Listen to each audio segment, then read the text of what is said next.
This is Democracy Now!, democracynow.org. We're broadcasting from the UN Climate Summit, that's COP30, from the Brazilian city of Belém, the gateway to the Amazon. I'm Amy Goodman.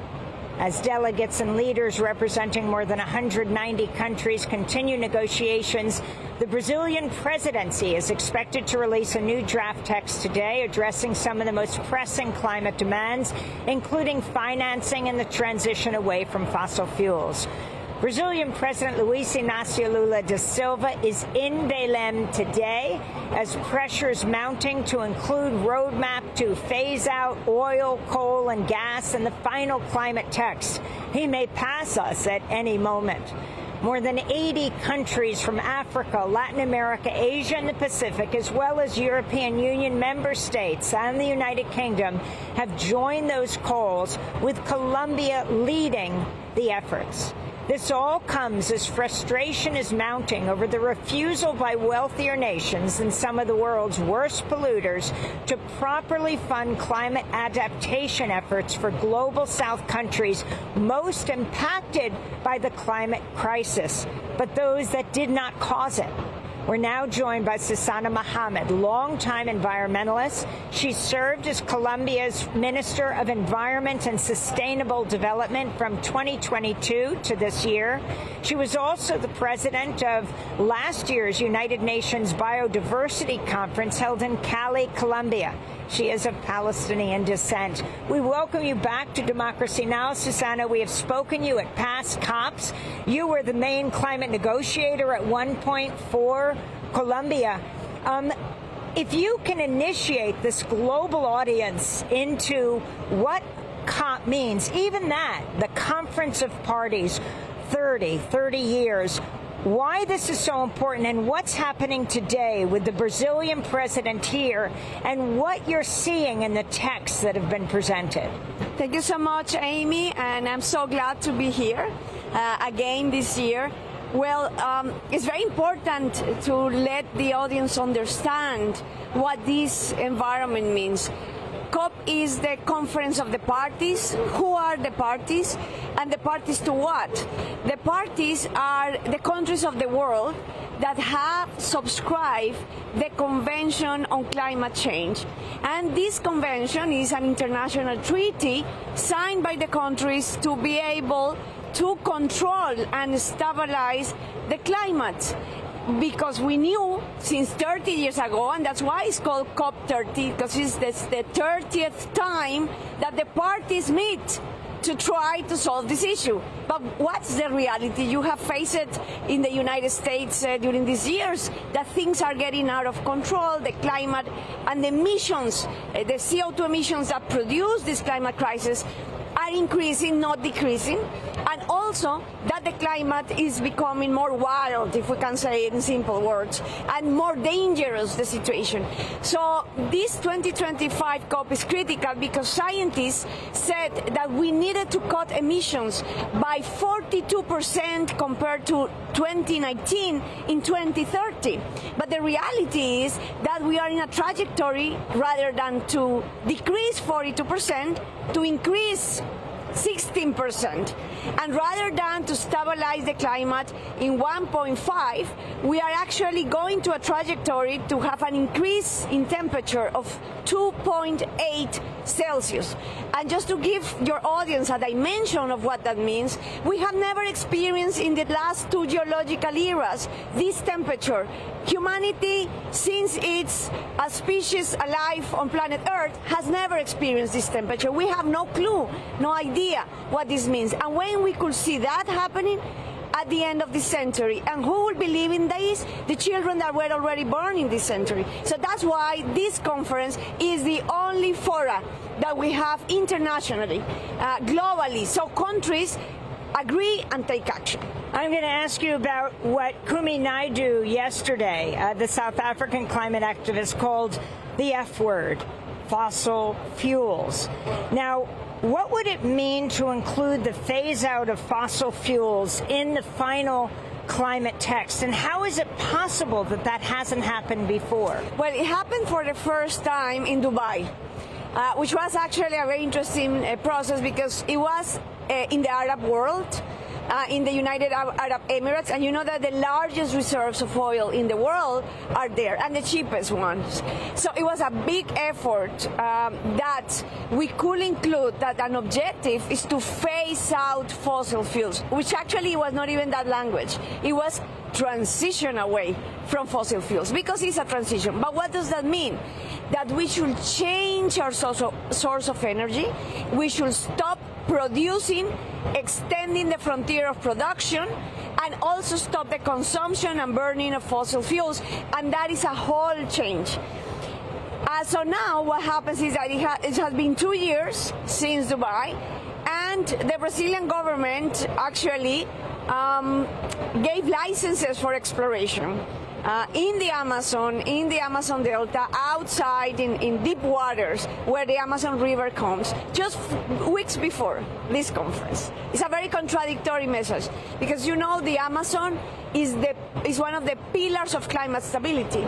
The Amazon absorbs so much CO2, and what happens when we create deforestation is that every hectare deforested emits CO2 and stops absorbing.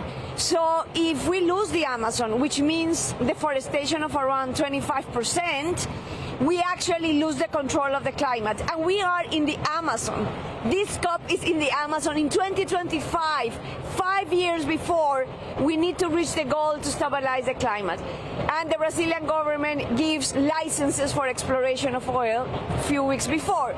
So the elephant in the room is the fossil fuels. The Arab countries don't want to speak about it. Actually, they're trying to bring back the decision of Dubai and say, oh, we don't feel that that's correct, which was a big effort. But the good news is that yesterday a coalition of 80 countries stood up and said, we have to develop a pathway for the transition. We cannot leave this COP. So the elephant in the room has become now the main issue. And it has light, and is now in negotiated text. And now President Lula is coming today, and Brazil is now committed that the roadmap advances. But I give you a sober fact. Right now, countries are planning to expand fossil fuel productions in 120% more than what is required to stabilize the climate at 1.5 Celsius. And for you who are seeing us out there, remember what was the year 2024. And think about, in your local area, how was the climate that year? That was the first year that we reached, as an average temperature in the planet, 1.5 Celsius. I remember in my country, 400 municipalities out of 1,100 were without water. The largest city, Bogota, went into rationalizing water for 1 year. We had fires, we have drought, and it was actually really like, if that's going to be the new reality, I cannot imagine what is with 2.8. And that's actually the environmental limiting we are working towards. And so, to summarize, the struggle in this COP is between the fossil capital and the countries that want to continue to live on fossil fuels, and the other countries that actually say we have to put humanity, environmental security first, and save the children that were already born in this century. Susana Muhamad, you used to be the chief negotiator on climate at the COPs. You were the climate minister. So can you talk about the power of the oil lobby? I mean, we're talking about over 1,600, the largest group of lobbyists ever. Also, there are 900 indigenous representatives. That is the largest group of indigenous representation.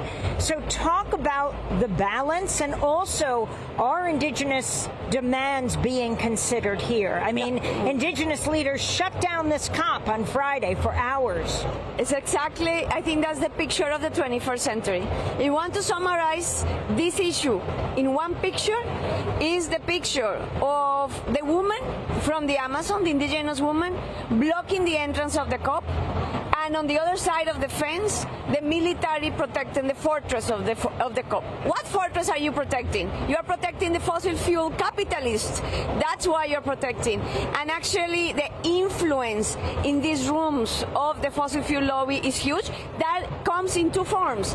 Petrostates that have, even Colombia has its own oil state company, but also private companies that have their lobbyists. And it becomes a battle of actually the fossil fuel capital resisting change. This is what COP has become. This is what it's about now. Resisting the change from the fossil fuel capital and outside the fence of the COP, outside the military. Not 900. 900 were the ones that got accredited. We have 4,000 indigenous peoples from all the Amazon that came during 25 days by boat through the Amazon River from all the communities, from the 8 countries of the Amazon. They have what they call the indigenous camp. They are there outside. These people, they do have the knowledge to save the planet. They do have the knowledge to save the Amazon. And we are not talking about that here. So that's why on Tuesday, actually, they came by force. And they took over these corridors. And that presence of what I call the blood, the sweat, the tears of the people at the front lines of the climate crisis is what we need inside this room.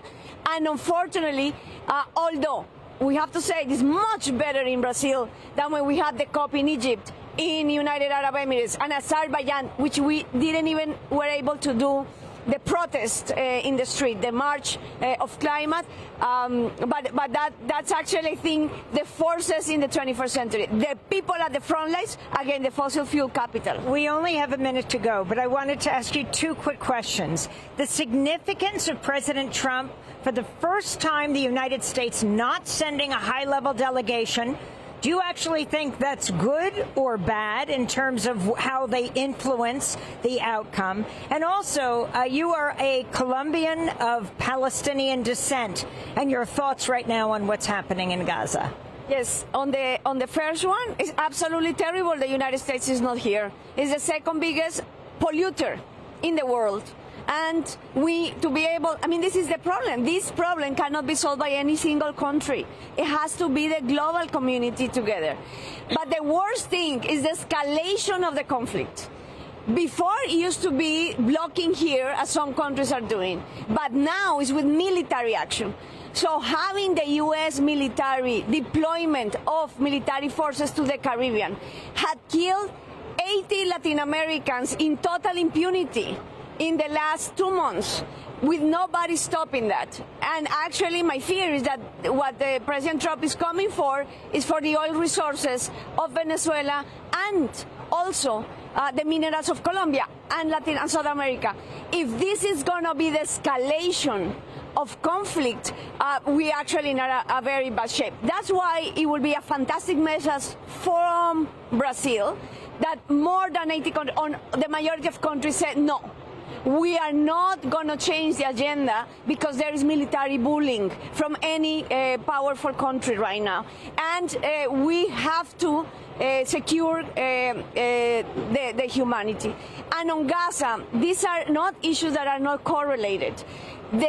Because they use Gaza as a laboratory, because they were able to move forward, and even President Trump declared in the Israeli parliament that the weapons were given by the U.S.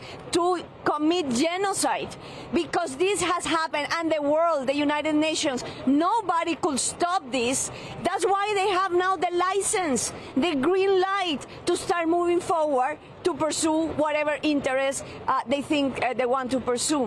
And this is why we have to strengthen the international community and multilateralism, and also the resistance in the front lines of these issues, because I tell you something, people will not allow any military power to kill them. Even the Palestinians right now, with everything that has happened, are still resistant. And that's actually a lesson from all of us. Because if the defense of the environment will become a military conflict, we are already seeing in Palestine what could happen in the future. I don't wish that future. I think we can actually, humanity can do better, and that we can be very proactive and productive in shifting this situation of climate crisis, rather than continue investing in arms, in armies, and in defense, as the whole world is doing. So there's no money for climate, but then everybody in 2 seconds puts 5% of their GDP in defense. Well, Susana Muhamad, we want to thank you so much for being with us. Longtime environmentalist, served as Colombia's Minister of Environment and Sustainable Development from 2022 to earlier this year. Also president of the 2024 UN Biodiversity Conference held in Cali, Colombia. She is of Palestinian descent.